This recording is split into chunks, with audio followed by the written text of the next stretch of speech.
Yeah, I think we should, like, it's so much fun to like think of every week, like, what can I quit? What can I shed? So I don't know what else you shed last week, but that's kind of like been on my Mhm. mind. Well, strangely enough, you see that little tiny canvas there? Yes. I've started this painting. It's there's the image that it's going to be on the canvas. Mm, Like this massive storm cloud on this little canvas. fun. And yeah, I just brushed the canvases yesterday and started it. And it's almost like I'm quitting the idea that, um, well, I don't know what I started with, but what's coming up now is I'm quitting the idea that it's not going to work. I'm quitting the idea that I need to sell my scripts or any of this stuff to be okay. And this is what I was prompted to do by quitting that idea. Oh, fun. And this might be the start of the waiting list. Cool. Cool, yeah. Like, what can you quit, and then what idea comes forward after you quit something? Mm-hmm. What Yeah. what kind of space does it create to quit that Oh, thing? I like that. Yeah. Mm. Yeah, I'm just pondering like what more things I can quit. What can I quit again? What can I quit now? So it just sounds so much fun. The Quit Club. The Quit Club. Oh my gosh. Yeah. Yeah, Writing that down. oh my gosh. I should quit that lunch group. Yeah, Yeah, I do I'm it. gonna I'm gonna do it. Um, and then just connect with the individual people that I really, really like. There are a couple people there I'm like, Mm. they rub me kind of wrong. And it's so funny, Junebug, like she's such this mirror of me and my personality. She almost knows how I feel about someone else. I don't even have to like say anything. Cause like this one person that's kind of a little annoying to me, she's like trying to get Junebug, my dog, to come to her. Come on, let me pet you, let me pet you. And Junebug's just standing right there by me. Won't go anywhere. But then warms up to somebody else, you know. Right. Then the person's like, "Come on, I've got a treat," and she just doesn't go. Just like looking around somewhere else. Yeah. So it was so funny. I just was like, "Oh my gosh!" So I don't even have to like direct my dog. She actually. Total confirmation of your feelings of that person. It was so funny. Um, yeah. Hmm. So yeah, and I should just do that so I can just say Thursday doesn't work out for me, but like let's get together like with the couple people that the two groups that I really like. So Yeah. it's just because it just kind of breaks my day. You're right. Yeah. With Right. that. Cool. Good. Thanks. Whew, that feels good. Nice. Well, do you think we should get into Kylego so we don't overdo our? Sure. I'm not sure what I want to do, so um, you know, maybe it's more about space and quitting. I don't know. Like you go ahead and time yourself, and I'll be inspired. Okay, let's see. Where are we? If we go, um, let's see, can we fit 10 minutes? Oh, of course. Okay. Yeah. I'm not too big of a hurry. I just didn't want to go 2 hours. Okay, yeah. Yeah. You know, Boundaries. quit the last hour.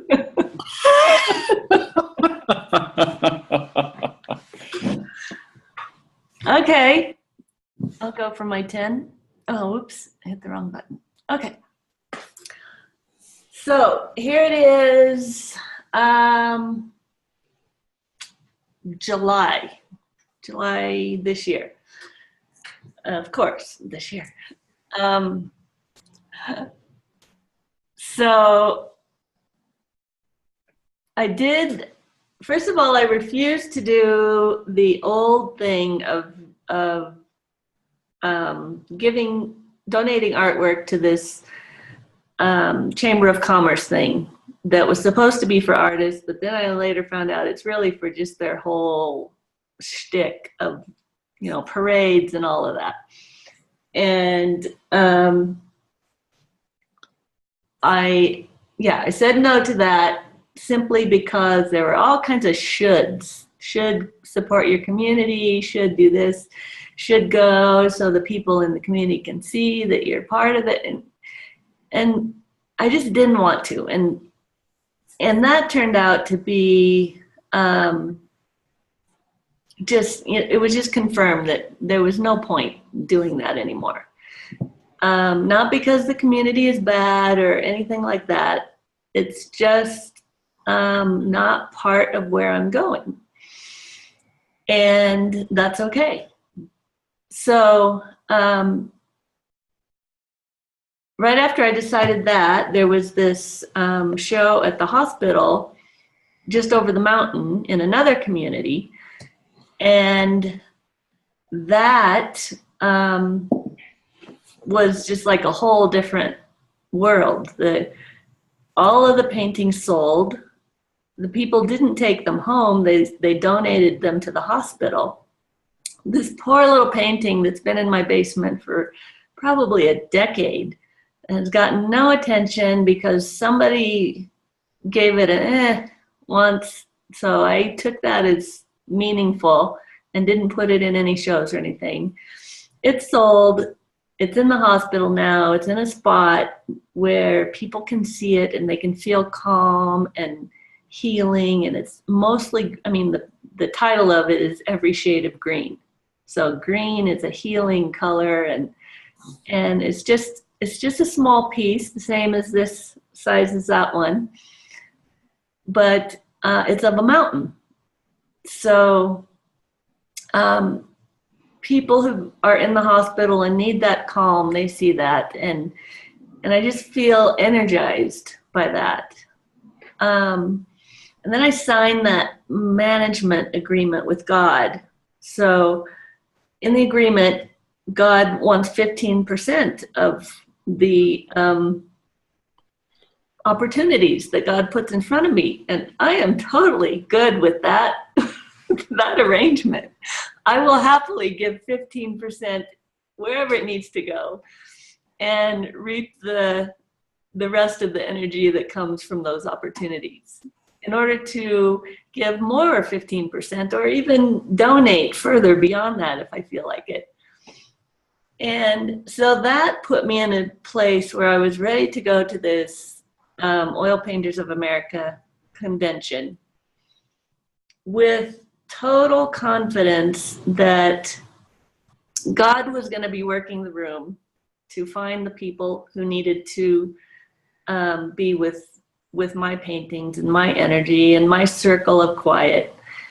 And I had loads of really meaningful conversations, and the people felt heard, and they just remembered me because it was so different from everybody schmoozing in the room.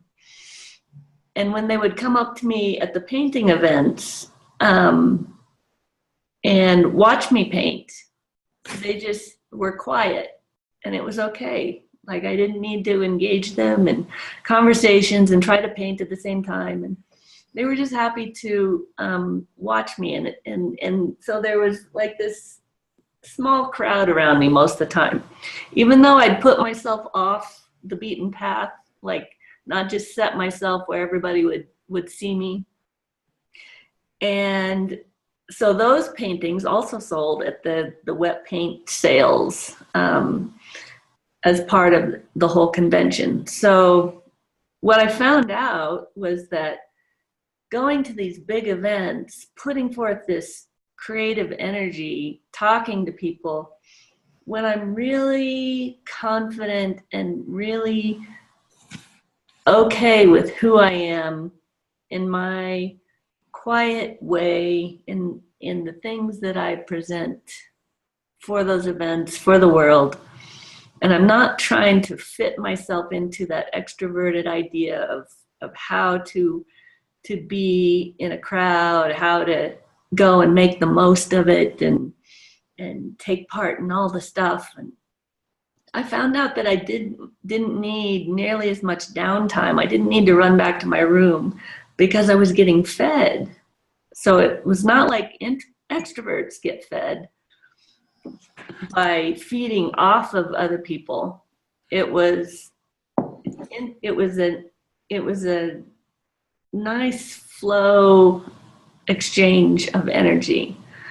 Like the people felt seen, and I felt valued.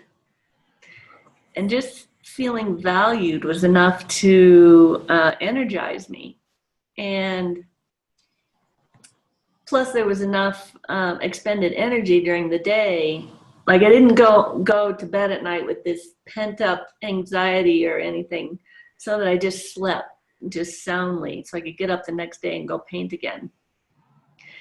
And I made some really good contacts. It's the first time in a decade that I've wanted to be in a gallery, because I found somebody who really wants a gallery owner that really values the relationship with the artists and the collectors. So I have one gallery. It's not about constant supply, constant feeding the beast. She just wants to have what I have to offer, and she wants to be able to sell it because she felt really nice in my energy and nice looking at the paintings. So I really have come out feeling so okay. Just like I realized that I must be incredibly annoying to all these screenwriters who are just like, this is my dream and I have to work at it every day, and I have to market myself and I have to find a producer, and because I can't give up on my dream. And I already have my dream, and I just kind of want to do this animated film stuff because it's fun. And so the neediness has totally evaporated from that. Like it could be big money, but I'm okay regardless. So that has also created connections and people feeling good in my energy, and who knew I was going to find somebody in the animation industry at the OPA event. And that just has like had spokes, that person has spokes off of them, connections with within the animation industry. So if my scripts as they are right now are not perfect, it's fine, because the whole collaborative idea of film, especially with animation, is to tweak it and twist it and turn it and rearrange it as the project progresses, to make it the most emotional, the most funny, the most adorable, the most heartfelt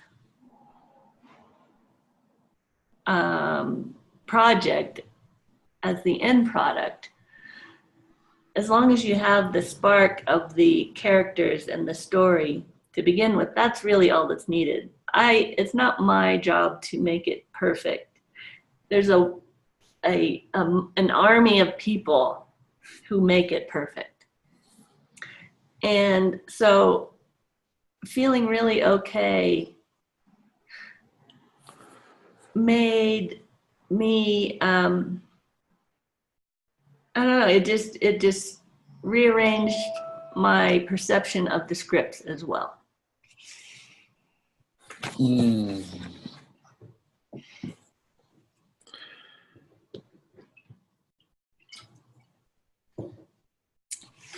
I like that. It does seem like a long time. It does. Do you want me to supercharge? Yeah, if you want to Okay. go. Yes. Okay, I got you for 5. Well, Rita's come back from the oil painters um, convention, Oil Painters of America.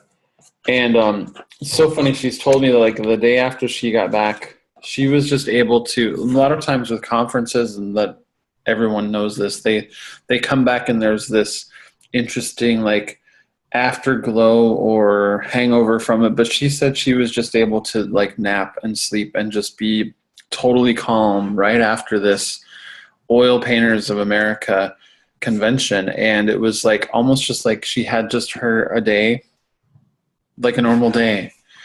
And to see Rita after this with such ease in her body, in her mind, and knowing that her creative process is her own was just really inspiring, just to see how she could just embody it, understand that what it was is what it was, and that she didn't have to force things, that she knew that just by showing up, just by painting, just by her own connection with herself and God, knowing that God was going to take care of things and that her job was just to show up and to direct the paintings and just to trust, was something that made her, I think, probably made her stand out more than she realized at the convention. And it also helped her kind of be in this space that she wants to be in, where it's not frantic, where it's not busy, and where you have to hold on so tightly to a dream or to a passion or to a definition of yourself. She is kind of like embodied, and she even got comments from other people later in the evening that she would like have dinner with, or who would come back and have later conversations at night, that Rita would put people at ease and just say, I want that kind of calmness in my art. I want that kind of calmness in what I do and how I interact with people, because other people found that that was really powerful for them, but it was powerful in a very quiet way, the way like a stream just flows, where it's there and it flows and it's going to feed people with energy, but it doesn't have to rush and it doesn't have to do anything but keep flowing. And that was a comment that someone else said, was that that's so inspiring, and I don't have to rush and I don't have to hurry with my life. I don't have to feel like I'm caught in a box. So Rita has really helped redefine some people's visions just by being herself, and just by being this introvert with a process. And it's probably like more of an unprocess that people are really gravitating towards, because the world is shifting, and she realized that in these spaces where the world is shifting to a dimension where we have to just trust and be in the zone of complete and it's not passion, it's not these like total yang energy things, but this complete middle road of pliability. And that's what makes a great artist, is this pliable calmness. And that was very inspiring for other people when she got back from the conference, and continues to be so with the people who email her, and the gallery that she's a part of now. The paintings sell, but it's not at a horrific pace. It's a great pace, and it's a wonderful pace where people can enjoy her paintings for a while. And it's almost as if it's kind of a perfect pace of people enjoy these paintings for a while in this gallery, and then they calmly and quietly just find their owner at the right time. And everybody is satisfied. The people who come to see it, the people who purchase it, the gallery owner and Rita. It's kind of a pace that mirrors nature, and it mirrors the heart and how we just need to accept. It's not about forcing or pushing. And that's a very great feeling for some people who are so caught up in this fast-paced societal thing, even in the art world, even in, the quote entrepreneurial world. And it's almost like this entrepreneurial idea doesn't even fit. It's just like you step into an embodiment and you are just a stream and just a babbling brook of just whatever it is. That's good. That's good. Thank you. You're welcome. Yeah. Yeah, that's kind of what I felt. Just the whole, it's such a sustainable pace, and it feels so good. You can stay in your body. Doesn't leak out. Right. Yeah. Why the hell not? What? Yeah. It's like the difference between like watching a sunrise, taking a photo of it, or just enjoying it. Yeah. Right. I'm going to take a picture of it because it's going to go away. Mm-hmm. So, that's inspiring to me. Oh. Good. Okay. Let me think about what I want to do. Okay. I should Kylego about a little bit about life in Iowa and when I move. Mm-hmm. Kind of fun. Mm-hmm. All right. You ready? Yes. Okay, go ahead. All right. So it's I've been living in Iowa for a few months now, and it's been a really interesting shift for me to kind of come back to the state that I grew up in, and to be in an area that I'm familiar with and I grew up in. My challenge, as always, has been to just absorb the sense of place that I'm in, because there are things that I always could do. I could go to my alma mater and be a mentor. I've thought about that. I could go to the University of Iowa and do all sorts of things there. I thought about that.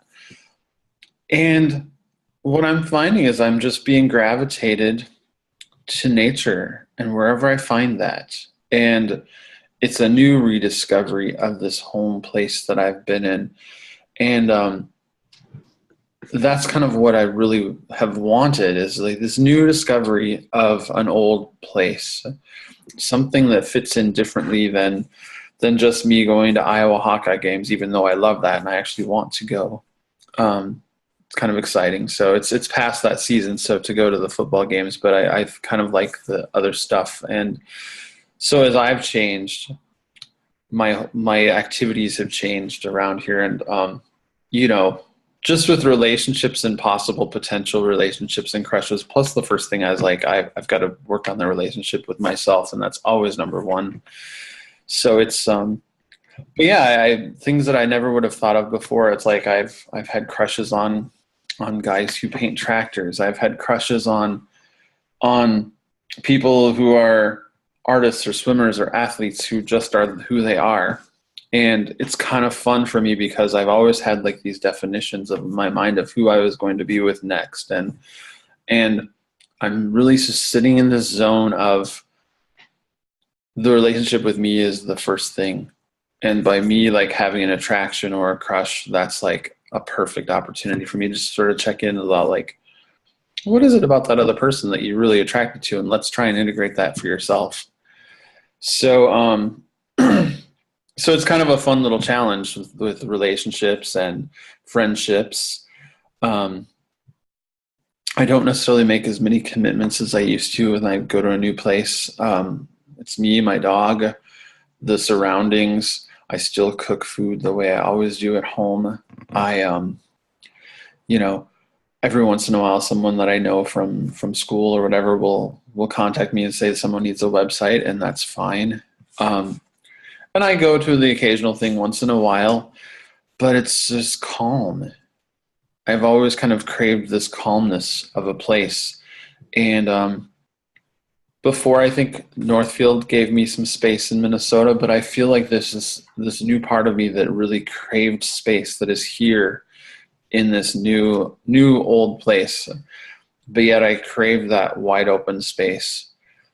And while a lot of people are like, you've been here for 6 months, where are you? I've always been here, but I almost feel like it's time. I just invite people in, And then if they have time, they'll email me and they'll say, let's do this, and that's fine. But I don't push it. And it's a really fun space to be in because I'm the one working on me. And I really enjoy that time. I've always been an introvert that's had extrovert tendencies. And now I'm like, let's just work on Scott, the introvert, and find out what's in there, what's underneath there. And, some people think that Iowa is just flat and just boring and cornfields. And it's so funny because I kind of see a whole tapestry of diverse people and so many perspectives that I'd never thought of before when I lived in the bigger cities and places that were so busy. I still go and see, Amish horse and buggies that drive by when I go down to my folks' place right across the border. I prefer now this sense of quiet and a little warmer weather than Minnesota. It's very nice, even though we get more snow. And I don't have to force anything anymore. I hope that continues. That's been a great thing about being down here. It's a little more me paying attention to me, and there's not all these other external forces, although I do get caught up with some things, and it's fun. I play tennis down at the University of Iowa, and I want to because I'm an alumni person there, and I can sometimes go to the racket center at Co College, and because I'm an alumni there, and I play there, but I'm kind of covert, and I like that. There's something to be said about me finally just showing up as like somebody who is calm, quiet, and makes these fun little introverted, covert approaches, not this outward, I'm this, and this. And, I'm Scott and I like tennis and I just moved to Iowa. I lived here before, and then just let the questions come out. So it's, and just because in the past, since before moving here, I started tearing away lots of things from my life, just like quitting this, quitting that, and really shedding personality, shedding who I was. And so I've really kind of like discovered little different parts of me, that's ironic. They kind of really fit with the rural Iowa lifestyle. It's so funny because I'm like calm and I love the land and I love to be by myself a lot. And, it's just the whole attraction paradigm is different. I don't mind what other people do. I love being around people who are intellectual just as much as I love being around farmers. And it's just all it is like a love energy. And I've always wanted that, but a lot of times in like a bigger city and around the community I used to know, it was like, you've got to be around intellectuals or liberals or artists or creators or entrepreneurs. And I thought, oh, that's a lot of baggage. Let me just be around somebody who is really nice and cool, who loves what they do, regardless of what it is, who's like just in their life, embodies it. And that just gives me permission to just be in my life. So it's a lot of fun. And I'm approaching these things as I almost turn 50. It's this midlife, I don't want to say crisis. It's a midlife shift of just a lot more acceptance, a lot more breathing and a lot more warmth. And it's what I wanted to find when I moved. It wasn't about attainment. It was about warmth and breathing and space and comfort. So it's that's been so beneficial, and I can just be with the trees. I can be with the Cedar River. I can be with nature. I can be with my dog when she's here with me. And yeah, I can just have fun wherever I find it. I can I can have a crush on somebody who paints tractors. I can have a crush on somebody who sings. I can have a, fun, fun times just doing fun, different things that are just not what people think Scott is all about because of their old stories of Scott. It's a new story, and it's really fun to discover. and in a new place, it's been really easy for me to discover new parts of Scott that are just, you know, a lot of fun and a lot different. And yeah, um, what else? I've really liked going down to my folks' place a little more often. I've liked reconnecting with the community there a little more often. But even there, I kind of like do have my own little boundaries. I'm like, oh, it's kind of fun. I'll sing with this for every once in a while, and I will, you know, kind of just make sure I'm doing my own thing still too. So it's tougher when my friends from the Twin Cities in Minnesota email me or call and say, I haven't heard from you in months, and I just tell them, well, everything's fine. I'm just, you know, tell me what's going on with you.